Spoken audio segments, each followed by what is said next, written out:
We have Ank, who is the head of AI at NASCOM, and we have Rishikesh Kanegaonkar, who is the head digital and information technologies at Nyara Energy.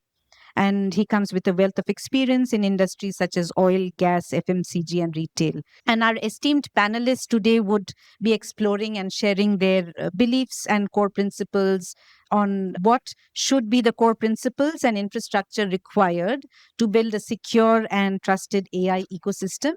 They may be highlighting some best practices, solutions to address the existing challenges so that we can enable a safe, scalable, and inclusive AI transformation. So, what we would be doing now is we have a 30 minutes rapid fire panel where I would be asking the panelists two set of questions and they would have 3 minutes to respond. Then we would try to take a few questions or comments from the room.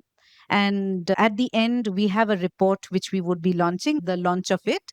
So, without much ado, I would jump to Raju first because that's how my paper is. And Raju, from an infrastructure provider's lens, what does resilience by design practically mean today for AI workloads in India?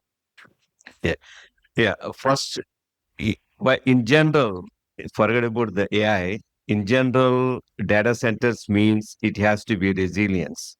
That means it has to be always on, and it has to meet certain SLAs, quality levels. So when people talk about the data centers, it's not a real estate game. It is involve a lot of other things.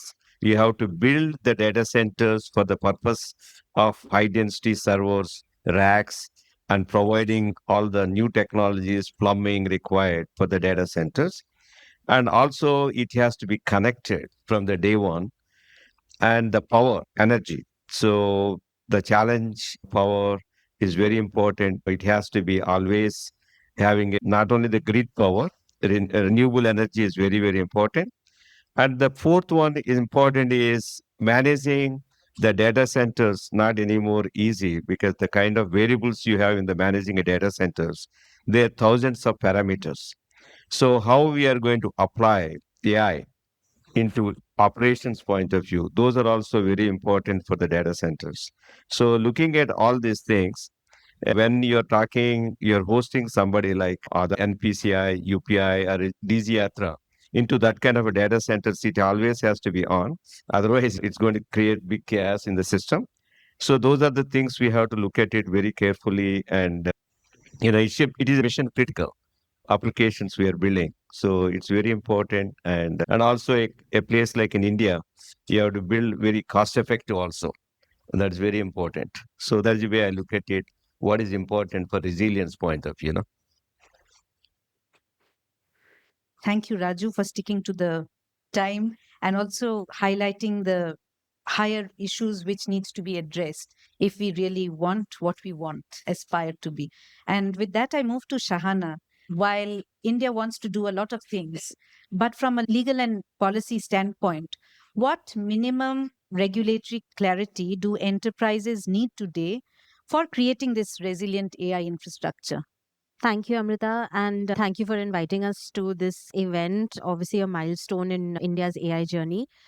I want to answer that question in two ways. I think there are very many critical criteria on which clarity is still required to stimulate investment in AI infrastructure in India in particular, and AI infrastructure that is trustworthy. And I think very few of those parameters require regulatory or policy intervention, right? So I think the top three criteria that I would look at, and looking at this from a private practitioner, I'm a lawyer, I'm looking at it from that perspective, is that, like Raju sir said, there has to be availability of resources. There are currently, I think, between the top 4 or 5 tech companies, about $600 billion committed towards building out trusted AI infrastructure, out of which there is just a paltry amount that has been committed towards building that infrastructure out in India. And so, one of the important criteria is that how do we show availability and reliance of utilities, of resources, of electricity, of water, etc. That's an incredibly important parameter. And that issue is actually fairly fragmented because a lot of it is controlled at a state government level, highly fragmented. And then the other two issues actually are around what sort of tax regime do I have? Do I have a favorable and stimulating enough tax regime? I think there have been some initiatives taken under the current budget proposal, but I think there are details to be worked out over there and more to be done. So perhaps the tax framework is something that certainly will require more regulatory and policy intervention. But the third issue, which is around, risk classification and liability allocation, is something that I believe doesn't necessarily require regulatory intervention at this point, and therefore no regulatory clarity. Because this is largely something that needs to be left to the market forces. It needs to be left to the private stakeholders who are negotiating depending on what their place is in the AI ecosystem, in the value chain. And just simple things. What are the best practices? What are the contractual mechanisms through which I can allocate liability throughout the AI value system? If I'm an end user, how do I do that when I don't have privity or when I don't have contact necessarily with the developers or the deployers? So, what are those mechanisms? What are those best practices looking like? How can I get support to interpret an existing law? So, specifically around the DPDP Act, which is the privacy law in India, yet to be implemented. There are questions around how do I use my data in the context of building models, in the context of training my models, given that there is this new law that has now put in place these rules on how to process data. So I think more than building more around regulatory intervention, I think these are the opportunities where the best practices are developed, leveraged, shared, or where there is support on what the interpretation of an existing framework would look like. Thank you so much, Shahana, for this. I think that interpretation part is critical, and even the synergy between the available, getting the resources, states, center, etc. All those things are difficult. With this, I'll come to Chengita, and we'll take a bit of a global lens. What role can multi-stakeholder global platforms such as the IGF help in developing nations to build capacity so that they can shape norms for resilient AI infrastructure in their countries, looking at the global policies, but also having a local context? Thank you very much, Amrita, and also like to thank the organizers for inviting me. The IGF is a multi-stakeholder model, and it ensures that developing countries are not just policy takers, but also engage on an equal footing in discussions as co-creators of norms. Through the national, regional, and our youth IGF initiatives, local realities are brought directly into the global discussions and also vice versa.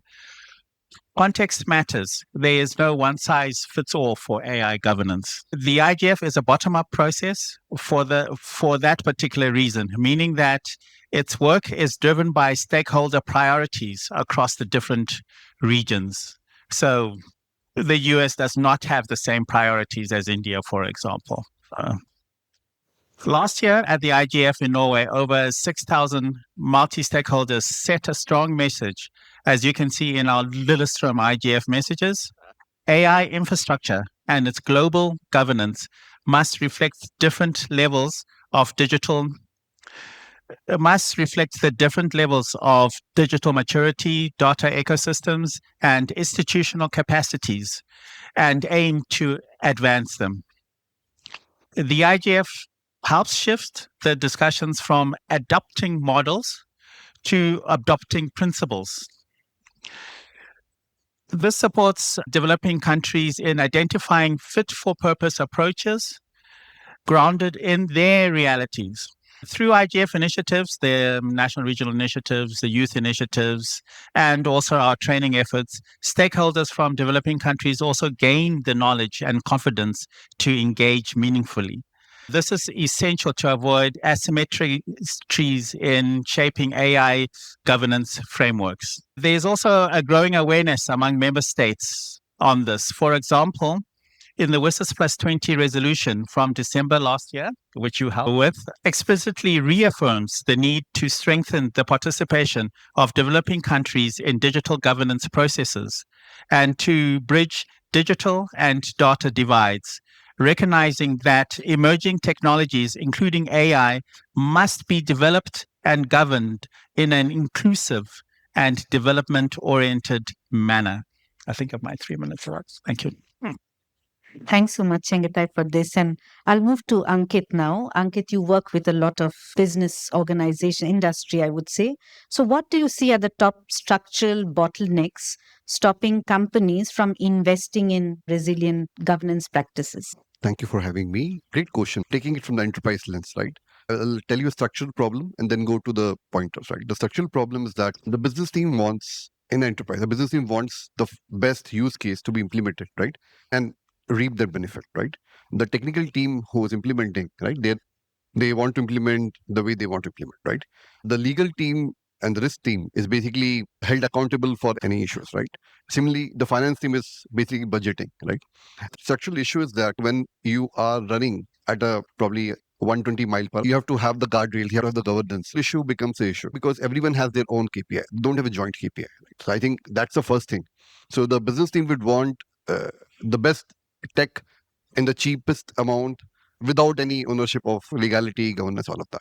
The risk team will want the otherwise. The finance team will say, why you are spending it? It's a too much spend, right? I think that's the first point, structural issue. Now, if I go down to the specifics, right? Again, there are 4 or 5 key points here. The first point is, the ROI and the budgeting mismatch.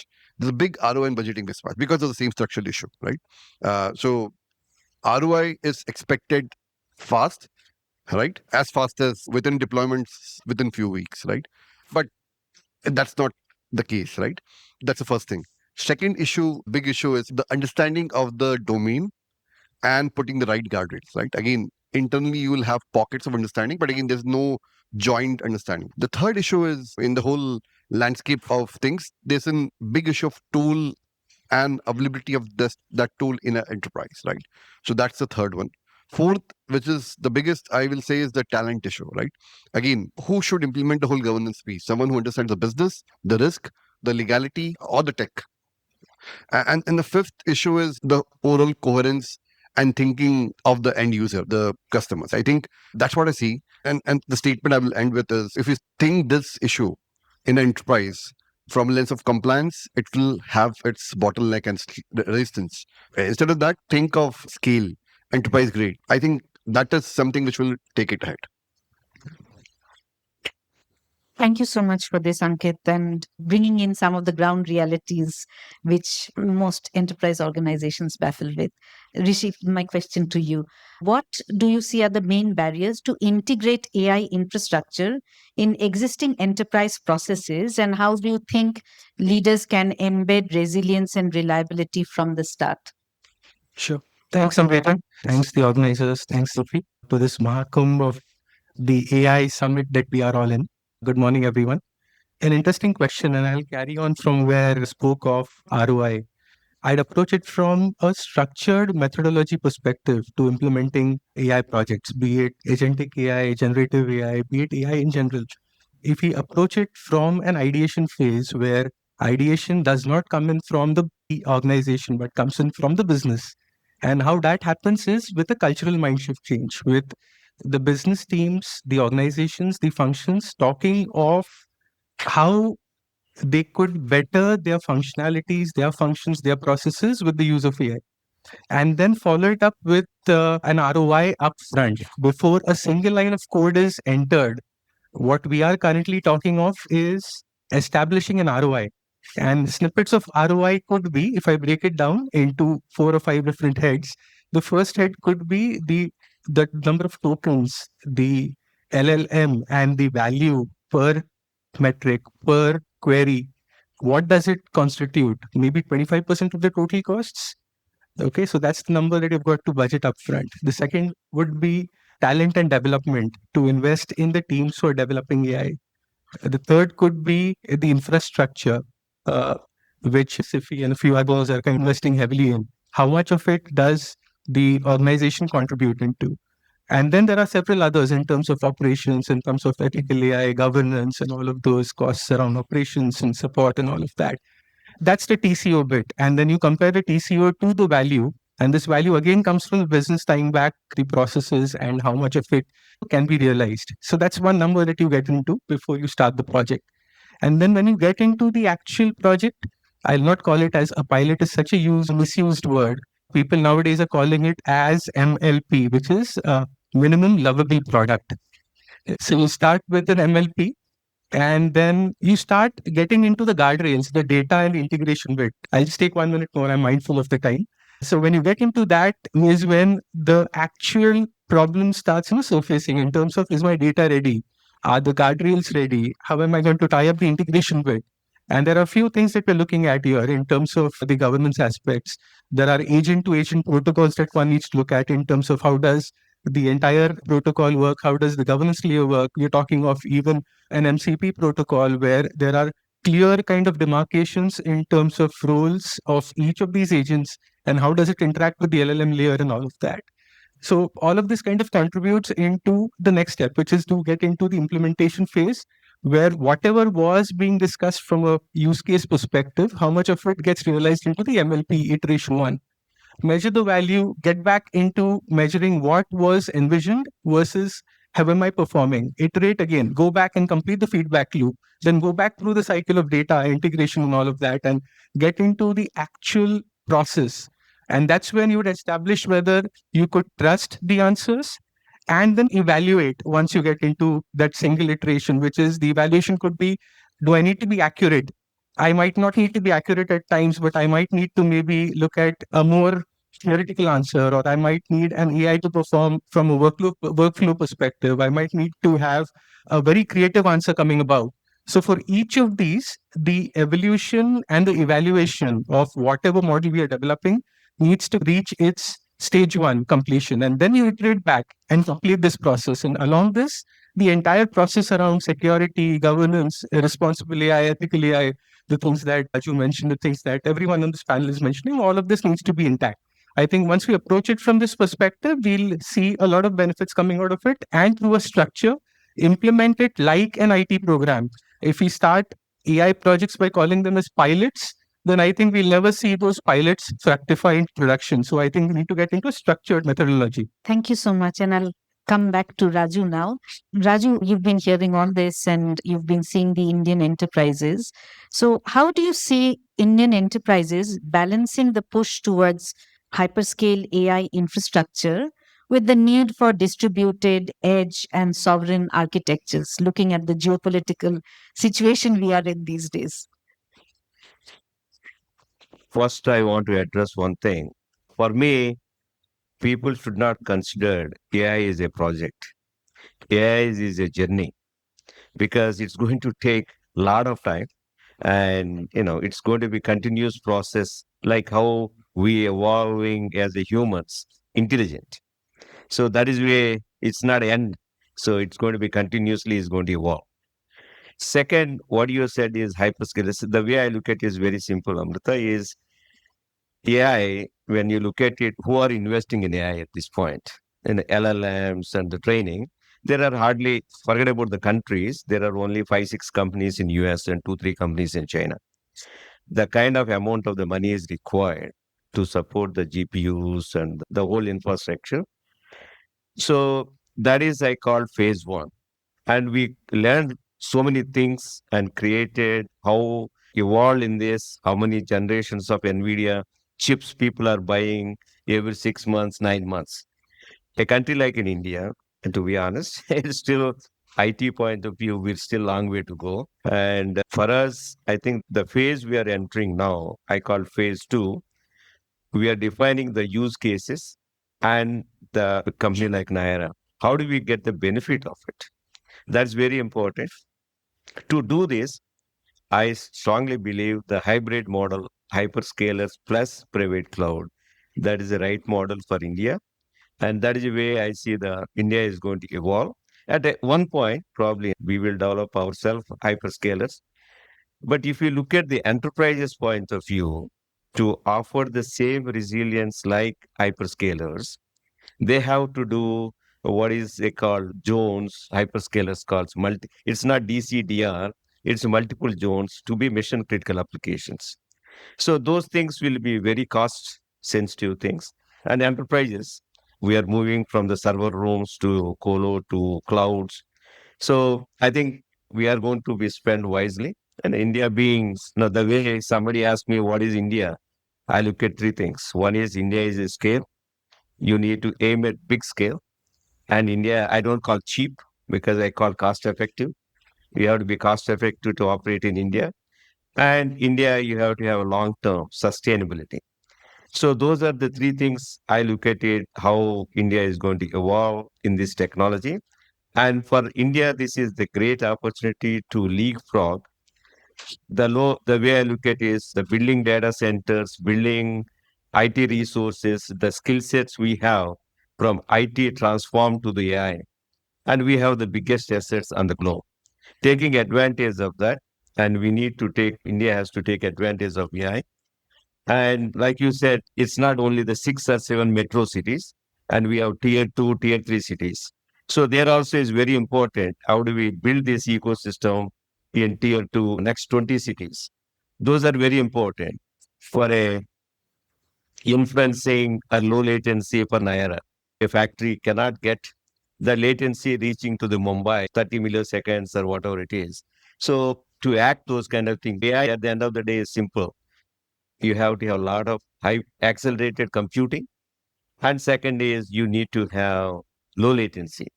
So considering all these things, how India is going to take advantage of AI, I think there's a lot of potential. I don't believe, it's a 5 year or a 6 year project. Probably it's a 20 years of journey. How India is going to evolve in AI. I think it's going to be how internet changed our life. I think AI is going to change our lives. No, pre-AI, post-AI. Now we are talking about pre-internet, Amrita, and post-internet. Now it's going to be pre-AI and post-AI. I think that's what we are going to see next 20 years. That's what I look at it. Thank you, Raju. And no, those I think gave a very high level of how things are, more clarity. And Shahana, while you spoke a bit about when AI is increasingly being used for critical infrastructure and is becoming a critical infrastructure because it's been used in such a way, and given India's aspiration, how should its regulatory structure evolve? You elucidated to it in the previous response, but quickly, if you could, because there are talks about governance, but do we really need to govern it? Can best practices work now? Yeah. Thanks, Amrita. And I think for any legal practitioner, any lawyer in the room, this is the $1 million question, right? What should that approach be? Thankfully, I'm not the only one. The Indian government, as are any other government and multilateral organizations, also thinking about it. I actually see a lot of value in the approach that the Indian government is taking, in that they are thinking about it, right? They are evaluating what is going on in the world. They're evaluating what is it that we want to govern and regulate and mitigate against. What are those risks? What are those harms? We don't want to bring a framework in just for the sake of bringing a framework in.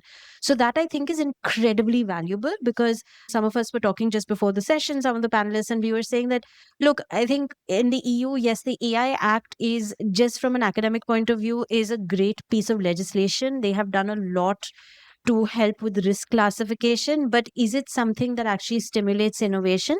We perhaps not, right? That seems to be early indications. And so I think the kind of approach that India has taken, that horizontally we want to take a very light touch approach. We want to rely on existing laws in India to sweep up whatever risk and harm may be emanating from development, deployment, use of AI systems.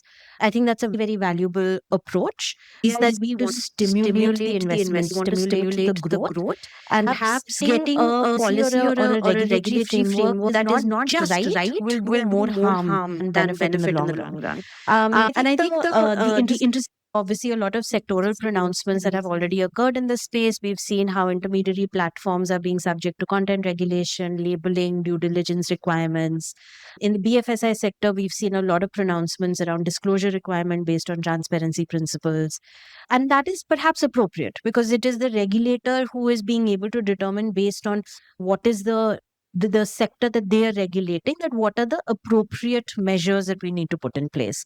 So I think this kind of almost like a hybrid approach where some of the horizontal requirements are going to continue to be light touch. They're going to be tech agnostic to a large degree, and the sectoral regulators is where we will see some progress in terms of what that governance framework should look like. Now, having said that, Amrita, I think what is also incredibly valuable is developing governance structures in any event, right? But that should be based on really a self-regulatory approach. It should be based on best practices. It should be based on what is relevant to that sector, to that industry.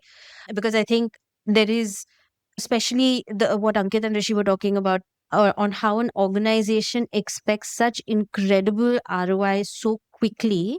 Having an internal governance structure will become very important to that sustainability, right? Like the way Rishi was saying that you have to move beyond the pilot stage, and having that governance framework within your organization, irrespective of where you lie in the AI value chain, having that governance system will be incredibly valuable. Thank you, Shahana. And I'll move to Chengita, and I'm mindful of time, so 3 minutes for each person. So, Chengita, my question is, at the IGF, you have various intersessionals like the Policy Network on AI. So, what role can they play in fostering a more nuanced, evidence-based understanding that prevents the fragmentation of the global AI infrastructure landscape? Thank you very much for the question, Amrita.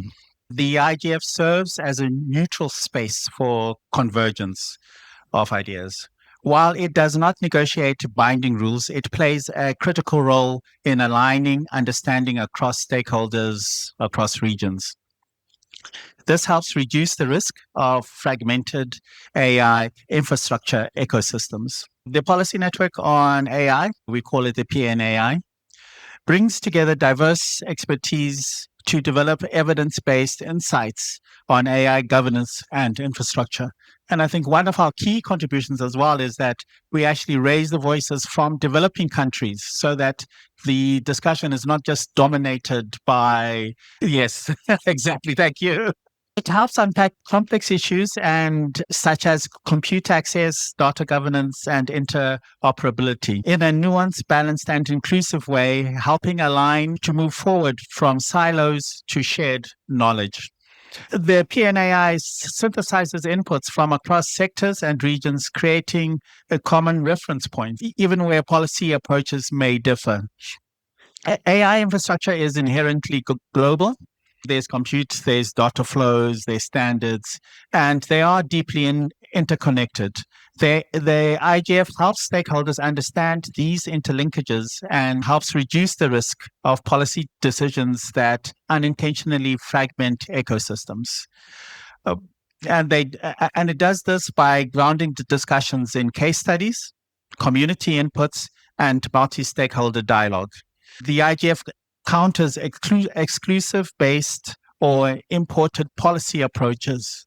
Policy should be relevant to those in the ecosystem, in the ground, and it must be relevant to the stakeholders in that arena. The goal is not identical regulation, but interoperable approaches based on shared principles such as openness, security, and inclusiveness. And 3 minutes. Thank you. Thank you. And I'll get now. And how can Indian companies meaningfully integrate resilience throughout the life cycle? Yeah, I think the resilience is linked to how the product is built. Again, master statement, shift left, then wait for the afterthought. When you're building a product, when you're building a service or a feature, you think of resilience as a core central piece, then thinking at the end, right? I think that's the overall statement. Coming to specific, I think what I will suggest is basis a use case, right? Again, a high impact or high risk use case should be having a different level of resiliency and governance versus a low, right? Set minimal viable standards for data governance, minimal data standards or standards for response, have a human in the loop when it is high risk. I think these are some features I will recommend. But definitely beyond enterprise, I think when we are talking about resilience and governance as a feature, the industry and the ecosystem can also give incentives, right? Government can give incentives to companies who are building resiliency and governance at the core, right? VCs can give incentives or brownie points to the startups who are building it as core, then having afterthought. I think that's also very important. Enterprises who are adopting any product services, they can give them additional technical pointers. I think that's the mix, I think, from an enterprise lens or the product lens and from the ecosystem lens. Thank you so much for this. And Rishi, the last question. How should organizations measure and sustain resilience outcomes for AI systems once they graduate from proof of concept to core business workloads? An enterprise like ours, where 8.5% of energy requirements for India come in from our refinery in mud, imagine what resilience means for us. I look at it from three different perspectives. Technical resilience, from the perspective of making sure that the core, the infrastructure is always available. We look at it from not just accuracy of the models, but also from uptime, similar to the uptime that you'd measure for your business critical applications. If I were to deploy an AI for a mission critical process, the first part would be resilience from uptime perspective. The second would be also from the users from a technical perspective. Is there something that the solution suggests or a workflow or process which demands an immediate automation? Should be there? Should I bypass it or should I retain it? Those are the kind of things that I would need to worry about. The second part would be from an operational resilience perspective. From an ops resolution perspective, what it means is, have I conducted my data for business critical applications? Yes. Why can't I convert an AI tree or create an AI tree for applications where it's a process that is automated? That could be something that the teams should look at necessarily. Also, in terms of workflows that are automated, agents that are working, the human intelligence is what we talked of already, but there are things that come in place like from a business critical process. Is that process going to be hampered positively or negatively? I'd rather also either not just accuracy, but how to ensure that the results that are coming are at they are varieties. How does the operations team through those kind of processes? The third part is the governance layer of resilience. From a governance perspective, from a leadership perspective, what it means is to make sure that it covers an overall set of guidelines, guardrails, and when we assure ourselves, the organization assures itself in terms of not just deploying projects, products, services, but also making sure that things like data drift, making sure that the feedback again and again comes back team, both the team, and then there's validation and processes that happen there so that the overall process does not get hampered. It kind of improves and we are on a kind of really improving feedback function so that the model delivers its quality resolution, required successes. That's it. Thank you so much. We have time to take 3 questions. We would want very short questions, introduce yourself questions. We'll take all the 3 and then our panelists will respond. So I see you here, there's another gentleman. So thank you very much. Such a fantastic topic. My name is Surya Judagutta, and I have 2 questions. One to Mr. Raju. See, these data centers, they place so much of demand for energy. And already our grid systems are like very stressed because of renewable energy, wind and everything. So how do you see the grid infrastructure also to evolve as the data centers evolve? That is my question. The other question is to Mr. As Ankit said, the ROA is to scale as organizations scale. Now, from the country's point of view, there is this data sovereignty where each country is trying to limit the scaling up of other countries to enter their country data and all those things. So there is a paradox, right? The enterprises wants to scale and countries are limiting. So how does do you resolve this kind of a paradox from a international organization? Thank you. I have 10 years of experience in this field, AI, ML, and now agentic. So I deeply care about building trust in AI. I think that really matters to the business, to the government, and the legal department. And that's why I've been building an open source project called Glassbox, not Blackbox. My question is, how do we move from just talking about responsible AI to actually building systems where trust is embedded by design? especially when these systems go from POC to full production, because that's where I think the things are breaking at this right time. We see a lot of repetitive processes. We want to automate them. We want to build workflows. The techies like us build the workflow, but they never go live because we can't trust them. So shouldn't we have some kind of constitutional frameworks like inside the AI systems, which kind of embedded in the system itself, and we can have templates and we can evolve them. And so I want to know what kind of possibilities out there, with what horizon and with what auditability. The government is not going to audit everything by itself. We need systems and frameworks in place. So what kind of systems do you envision? Yes, thanks. Your sure. He has. She should reach the response. Thank you for such a lovely session until now. So I take it from Mr. Raju that it's a journey that we are going into. Now we are all talking about the responsibility, liability, and that is just going. And again, it needs to have also the building a bottom-up approach. Now, I was just thinking, what kind of department there should be? Shall we have an AI department in our organizations to handle all these different challenges, whether it is from legal, whether understanding ROI or the technology or the talent gap, to resolve our day-to-day challenges and adoption of the AI in the organizations? So just one quote from each one of you, what would be the characteristics of those departments? Thank you. Thank you. So I start from Ankit. Everyone, one minute to respond to the questions, whichever you want. So I'll come to him. I think he's pushed so specific. So I think 30 seconds for you. I think compliance as a code is something which is picking up, right? So you can have compliance at the code level, right? Which can be embedded at the AI systems, which will give you a technical person as well as business person from a code lens. Again, most of the compliance when it's deployed, it's top down. It's the audit team, so they do it. But if you do it both ways, I think it will be better. That's one. We can talk more on that. Coming to you, I think, is becoming a multimodal sort of department in the company. If you really scale with the right pace and right governance level, right, you need multiple things, not only tech people, right? You need the business people to be aware. You need, the right budgets. You need the right plan.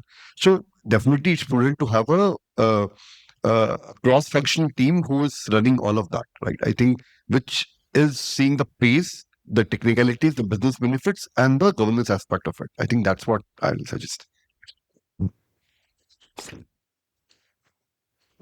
Thank you. I'll also address your question and then your question, sir.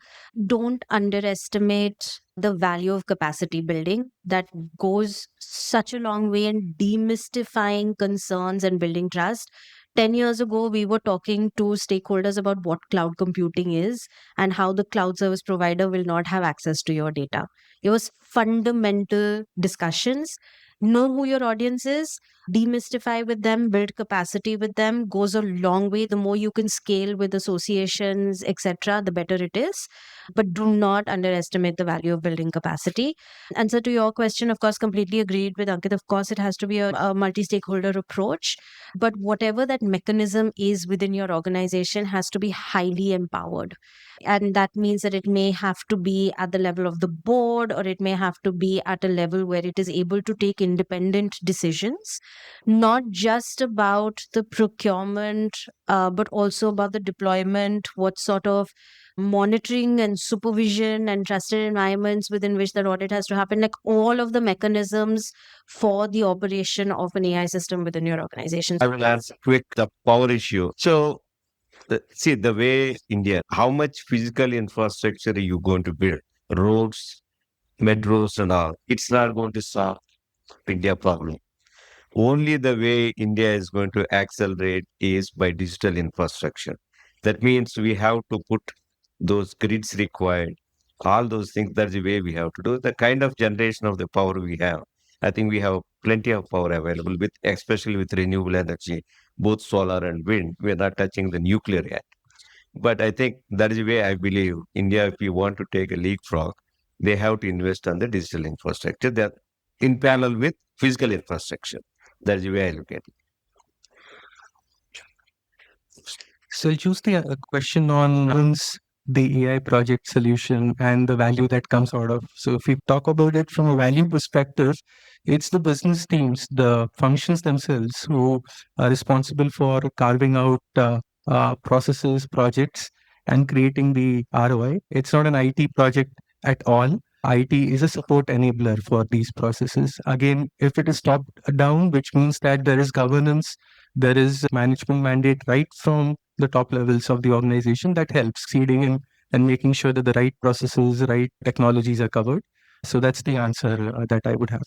Thank you very much. And just quickly to answer your question, data sovereignty is a big topic now, especially in Europe, considering the current geopolitical environments that we're in. So at the IGF, we do discuss it, and we are trying to help people and also businesses and governments realize that they have to support their local businesses. They have to have an environment where these local businesses can come up and build data centers, have good laws, good public policy instruments that encourages. And also we also try and encourage technological transfer. And that was a big issue in the Business Plus 20 debate as well. I'll be quick. Thank you so much. And before we end the panel, I still have 4 minutes. We have a report which our joint teams had prepared. We would like to release it today with our panelists. And if you want more copies, the Sify's booth is there at the expo. Unni can share more about it. But I'll just, Unni, would you like to come?